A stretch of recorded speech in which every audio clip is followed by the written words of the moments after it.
astronauts came back with intriguing photographs. I was in kind of shock. And some of the craters would actually show domes and actual bases.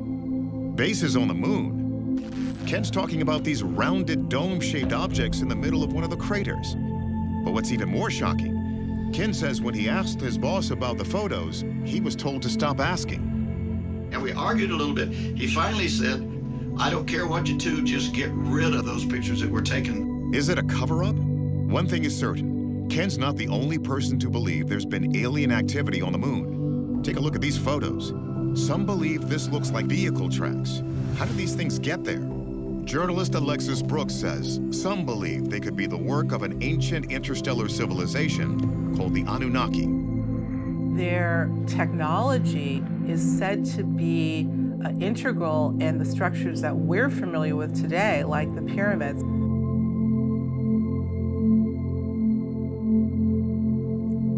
Just as the physical body is related to the mineral, plant, and animal kingdoms below, our souls and spirits are related to three spiritual kingdoms above, that of the angels, the archangels, and the archai.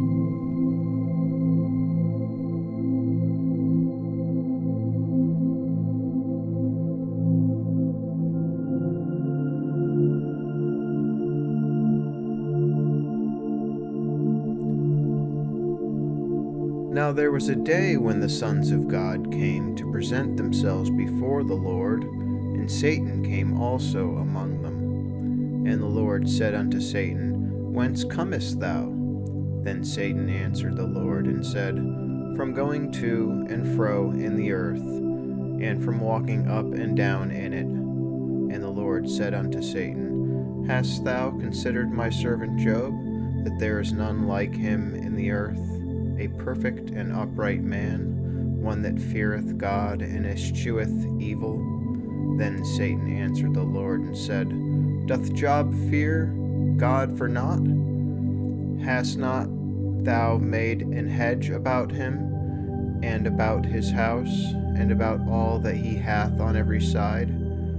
Thou hast blessed the work of his hands, and his substance is increased in the land. But put forth thine hand now, and touch all that he hath, and he will curse thee to thy face. And the Lord said unto Satan, Behold, all that he hath is in thy power. Only upon himself put not forth thine hand. So Satan went forth from the presence of the Lord. Again, there was a day when the sons of God came to present themselves before the Lord, and Satan came also among them to present himself before the Lord. And the Lord said unto Satan, From whence comest thou? And Satan answered the Lord and said, From going to and fro in the earth, and from walking up and down in it. And the Lord said unto Satan, Hast thou considered my servant Job, that there is none like him in the earth, a perfect and upright man, one that feareth God and escheweth evil? And still he holdeth fast his integrity, although thou movest me against him to destroy him without cause. And Satan answered the Lord and said, Skin for skin, yea, all that a man hath will he give for his life. But put forth thine hand now, and touch his bone and his flesh, and he will curse thee to thy face. And the Lord said unto Satan, Behold, he is in thine hand, but save his life. So went Satan forth from the presence of the Lord, and smote Job with sore boils from the sole of his foot unto his crown. There are 9 hierarchies above the earth human. We were created by the powers, exousiae, referred to as Elohim in the original Hebrew text, mistranslated into us and our. And God said, Let us make man in our image, after our likeness, and let them have dominion over the fish of the sea, and over the fowl of the air, and over the cattle, and over all the earth, and over every creeping thing.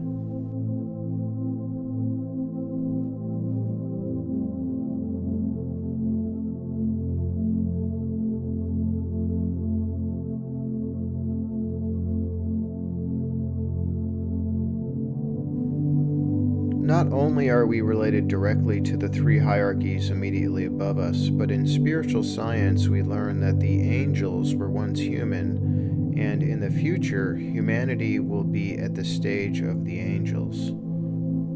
The Elohim are spirits of light, and they created us like them. The human being is a spirit of light, a glowing orb. The physical body is just a temporary vehicle. The inner planets are more dense and physical, while planets further from Earth are misunderstood by modern science. Jupiter, for example, is an etheric planet. Saturn and others are similar. In the constellation Aquarius, a water planet called Old Moon broke into two. One part is Dros, our current moon. The other part is Mars. The Mars man is a being of war. Coming up in a few minutes, we will hear Dale Brumsfeld reading Dr. Steiner's work on the Mars Man and Buddha's mission. And for more information, there will be links for both of Dale's channels, and Dale Brumsfeld is the famous voice reading the work of Rudolf Steiner. Stars are the bodies of gods whose souls carry on their activity in new ways independent of these bodies. A sun is a planet that has progressed. Ancient Saturn beings known as seraphim, cherubim, and thrones sit at the top of the spiritual hierarchy and are grouped together in what we call the constellations of the zodiac. These constellations are guideposts indicating where certain beings are located. So we can see the constellations as boundaries between the regions of these beings. A planet becomes a fixed star becomes a constellation, and in the future, our planet will advance into a fixed star. Now that we talked about the spiritual hierarchies, I wanted to address the question of ETs on other planets. Clairvoyant investigation reveals we do not find people on other planets in the exact same form as on Earth. They are humans who developed in the past under circumstances very different. In our solar system, each planet is peopled by its own kind of human being. As examples, our form of reproduction and sense perception are unique to Earth. This illustrates how different they are. The density of the people depends on the coarsest material of the planet, so the less physical the planet.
"554 solar days after the Mars Curiosity rover touched down, it beams its latest high-resolution panoramic photographs of the Mars landscape to Earth.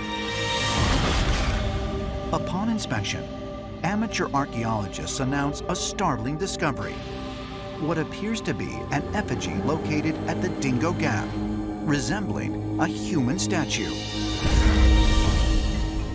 The find is just one of the dozens of strange Earth-like objects sighted in the rover images, including a sarcophagus, a Buddha statue, and even a cross. Might there actually be ruins of a lost civilization scattered across the Martian landscape. Ruins that mirror those that exist on our own planet. Ancient astronaut theorists say yes, and propose that this is one of many artifacts on Mars that seem to have counterparts on our Earth. Certain structures on Mars may be completely related to structures here on Earth. On Mars, we have structures that look like pyramids. There are standing stones and Stonehenge type of structures on Mars. There's also a structure on Mars that looks like a sphinx. Around Cydonia, there are many, many objects, including an area called the City, where the so-called face on Mars is located. There's a massive pentagonal pyramid. There's a cluster of other pyramidal objects that are nearby. And one of the things that's really interesting about the City is that some people have pointed out that if you take the apex of all of the pyramidal structures there, and there are a number of them, that they basically match the layout of the Pleiades. Now, this is something that we've seen here on Earth. We've seen various ancient architectural monuments that are also laid out to reflect the constellation of the Pleiades.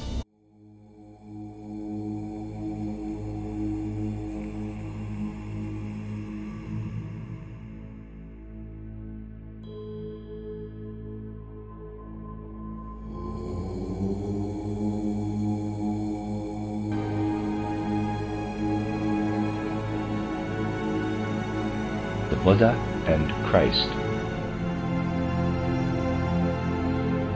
Ever since its foundation, the spiritual scientific movement has suffered from being confused with all sorts of other directions and strivings of the present day.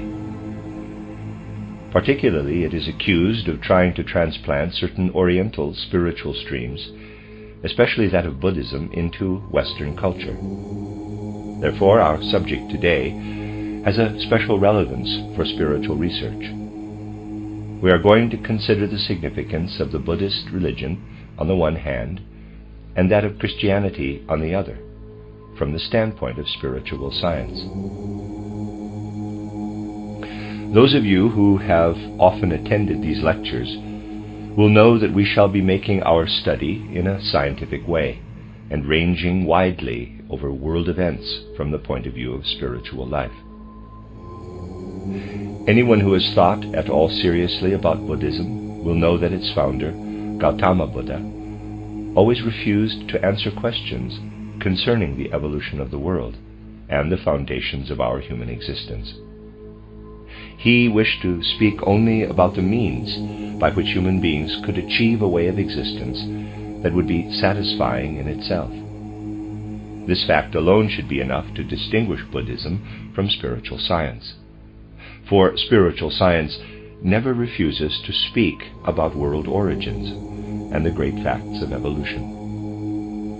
And if one particular aspect of spiritual science is being more and more often confused with Buddhism, namely our view of repeated earth lives and the working of spiritual causes from earlier lives into later ones, it is strange that the reproach is made against spiritual science that this view of reincarnation is Buddhism. By now, people should have grasped that spiritual science is not concerned with names, but with actual truths that can be researched independently of any name that may be given to it. It is precisely spiritual science that has to be seen as the right instrument for penetrating without sympathy or antipathy for one direction or another into the heart of the various spiritual movements of the world. The Buddha legend brings out clearly enough, even if in pictorial form, what the founder of Buddhism was aiming for. We are told that Gautama Buddha, the son of King Suddhodana, was brought up in a royal palace where everything around him was designed to enhance the quality of life. Throughout his youth he learned nothing of human sorrow or suffering. He was surrounded only by happiness, pleasure, and diversion. One day he left the palace, and for the first time the pains and sorrows, all the shadow side of human life, met him face to face. He saw a man stricken with disease. He saw an old man succumb to the infirmities of old age. And what was most striking of all, he saw a corpse. And he realized life must be different from what he had seen of it in the royal palace, where he was only shown the joys of life, never illness and death. He saw now that life involves decline and death, and it weighed heavily on the Buddha's soul that human life entails pain and suffering, as he had seen in the sick man, the old man, and the corpse.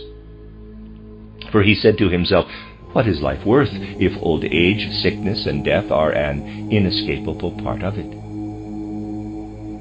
These reflections gave rise to the Buddha's monumental doctrine of suffering, which he summarized in the words, birth is suffering, old age is suffering, illness is suffering, death is suffering. All existence is filled with suffering. That we cannot always be united with what we love, this is how the Buddha himself later developed his teaching, is suffering.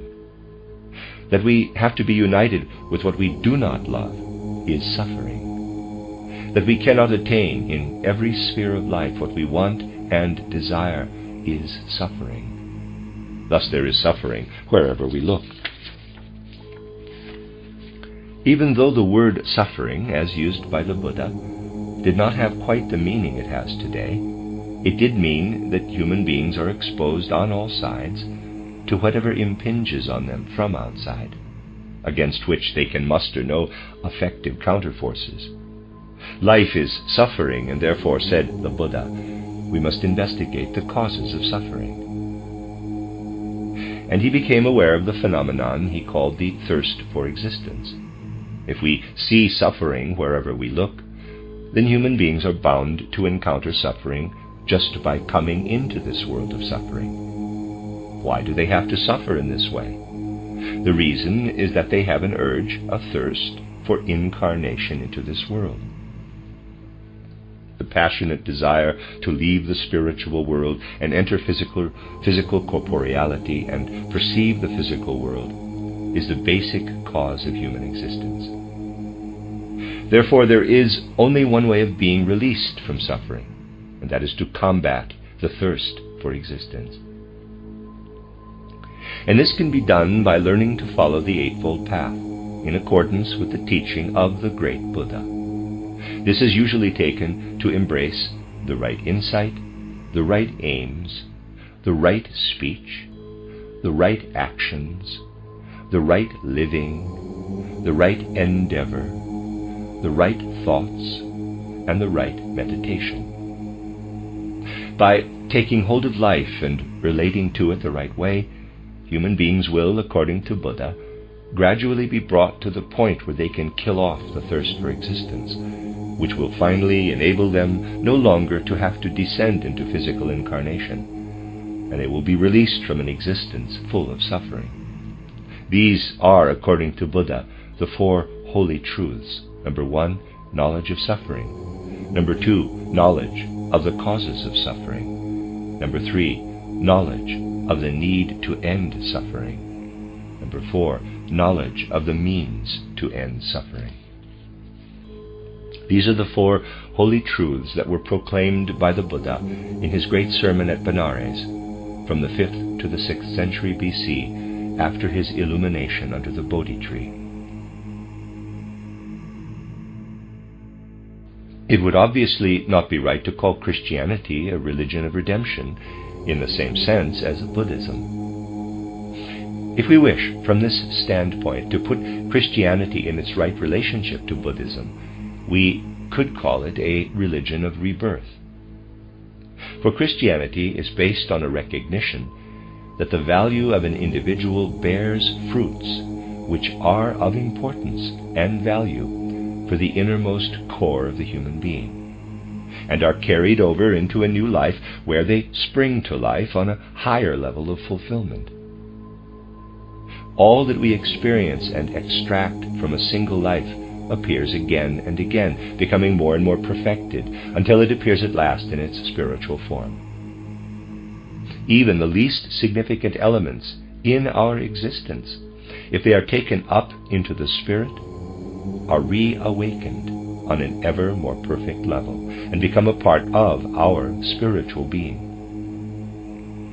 Nothing in human existence is in vain, because it goes through a resurrection when the Spirit has brought it into the right form. It is as a religion of rebirth, of the resurrection of the best that we have experienced, that we should think of Christianity. A religion according to which nothing is in vain, but all goes to form building stones, to build the great edifice that is to arise through the combining of everything that is spiritual in the surrounding sense world. Buddhism is a religion of release from existence, while Christianity is a religion of rebirth on a spiritual level. This difference can be described quite simply. All genuine Eastern culture that has not yet been fructified by the West is non-historical, whereas all Western culture is historical. And that is ultimately the difference between the Christian and the Buddhist outlooks. The Christian way of thinking is historical. It recognizes not only that repeated earth lives occur, but that they form an historical sequence, so that what is first experienced on a more imperfect level can develop in the course of incarnations to ever higher and more perfect levels. While Buddhism sees release from earth existence in terms of ascending to nirvana, Christianity sees its aim as a continuing process of development whereby all the products and achievements of the various incarnations shine forth in ever higher stages of perfection, until, spiritualized, they are resurrected at the end of earth existence.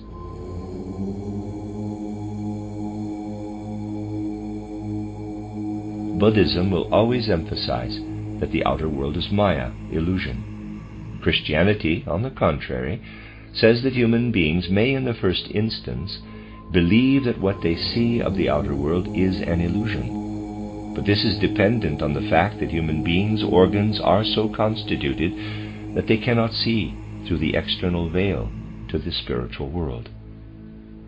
The outer world itself is not illusion. The way human beings see things is the cause of the illusion.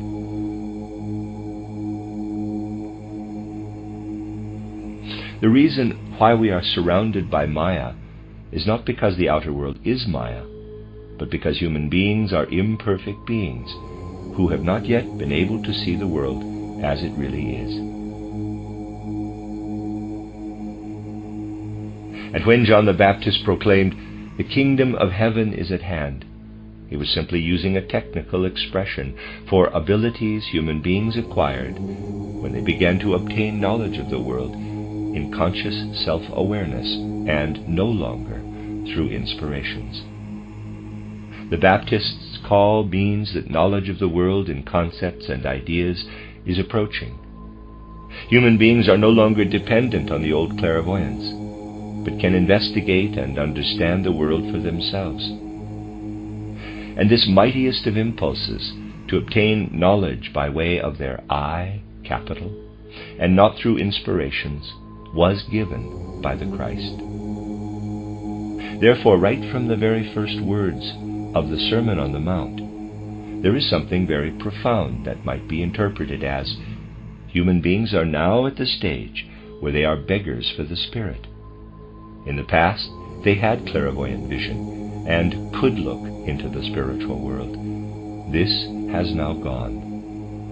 But the time will come when human beings, through the inner force of their ego, through the word that is being revealed through them, will be able to find an alternative for the old clairvoyance. Blessed, accordingly, are not only those who in ancient times gained the Spirit through twilight inspirations, but also those who no longer have clairvoyance, because evolution has brought them to that stage. Oh, they are indeed not unblessed, those people who are beggars for the Spirit, because spiritually they are poor. Blessed are they, for theirs is that which will be revealed to them through their own ego, and can be achieved by way of ego consciousness. Spiritual science can therefore cherish the hope that a rightly understood Christianity will stand out ever more prominently from all misinterpretations of it, without transplanting Buddhism into our time.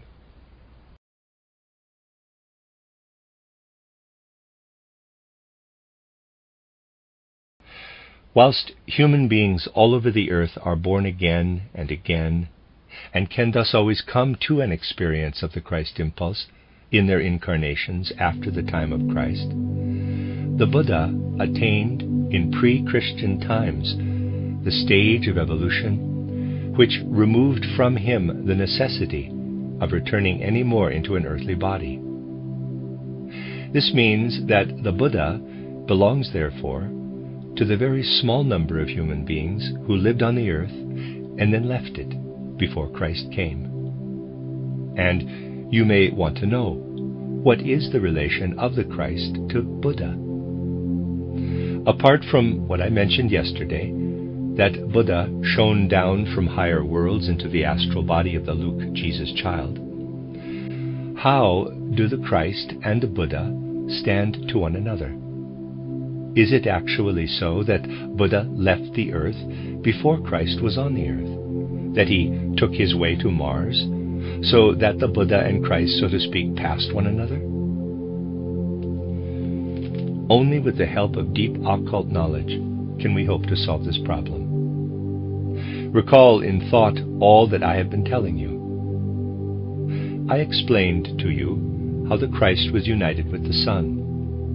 In point of fact, it was only through the baptism by John, or rather through the mystery of Golgotha itself, that the Christ came into union with the earth.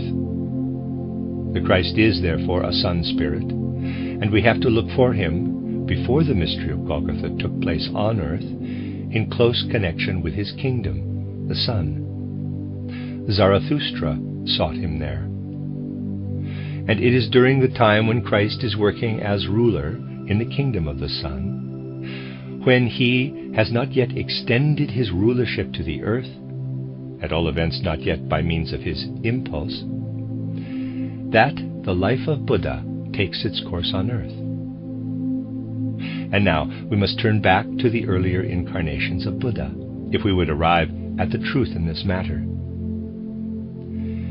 We know that Buddha was before a bodhisattva. He worked on earth through long periods of time as bodhisattva. These bodhisattvas had in them no ordinary human soul. Their case was quite a special one. You must here call to mind the description in Title Occult Science of the beginning of Earth evolution. How after the interval between Moon and Earth, the Sun was reunited with Earth and the other planets, and how they all then separated again, being shed, as it were, like a husk or shell, one after the other. Parenthesis, see also my lecture cycle on the spiritual hierarchies, close parenthesis. There was, therefore, at one time, the condition in which the earth was united with the sun. Then earth and sun separated. And you know that after that came the separation also of the moon, and the strengthening of the earth through souls coming from other planets. Let us now fix our attention on the point of time when the sun has just separated from the earth. When this separation took place, the two planets, Venus and Mercury, I am giving them their astronomical names, were still within the sun, the earth alone separated off, Venus and Mercury remaining within the sun. We have therefore now sun and earth. On earth, evolution continues. Only a small number of human beings remain behind. Others go up to the planets, to return again later on. With the sun went also beings, for the world does not consist just of external matter, but of beings. Beings went with the sun when it separated from the earth. And their leader is the Christ. For at the time in earth evolution, when the sun separated from the earth, what one may call the taking precedence by the Christ over Lucifer and the other planetary spirits had already come to fulfillment. Then, later on, Venus separated, and Mercury. Let us consider for a moment the exit of Venus from the Sun. Together with Venus are beings who had also at first gone with the Sun, but were not able to remain there. These break away and inhabit Venus. Among them is the being who stands behind the later Buddha. He went as a messenger from the Christ to the dwellers on Venus. The Christ sent him to Venus, and here, on Venus, Buddha passed through all manner of stages of evolution. Later on, souls came back from Venus to Earth. The ordinary human souls were, of course, but little developed. Buddha, however, who also descended to Earth with the Venus souls, was a highly evolved being. So highly evolved that he could at once become a bodhisattva, and afterward early a Buddha. Thus we have in Buddha one who had long ago been sent out by Christ and had the task of preparing the work of Christ on earth. For his mission to the Venus men had this meaning, that he should go to earth beforehand as a forerunner of the Sun.